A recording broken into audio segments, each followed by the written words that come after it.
माझी ना एक मैत्रीण आहे प्रिया नावाची. तिचा ना मला काल कॉल आला होता.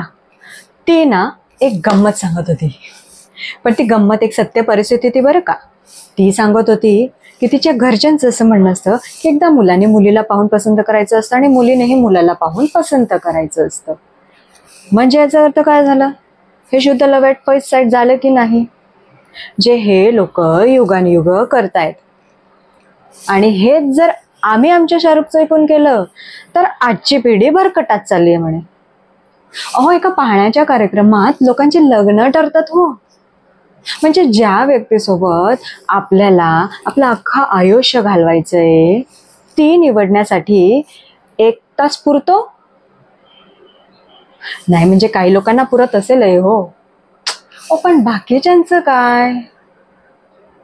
प्रत्येक नात्याला त्याचा त्याचा वेळ मिळालाच पाहिजे. जिथे लग्न होण्यासाठी प्रेम होणं गरजेचं आहे तिथे यांचं असं म्हणणं असतं की ते लग्नानंतर आपोआप होणार.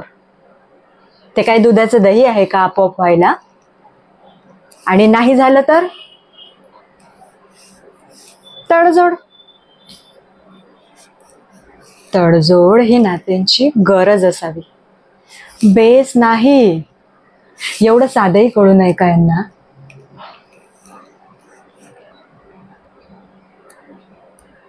प्रत्येक लग्नाची ना एक छान लव्ह स्टोरी असावी. कारण प्रेम ही अशी एकमेव गोष्ट आहे जी प्रत्येकाला फील होते, जी खूप साधी आहे, सुंदर आहे, सोपी आहे.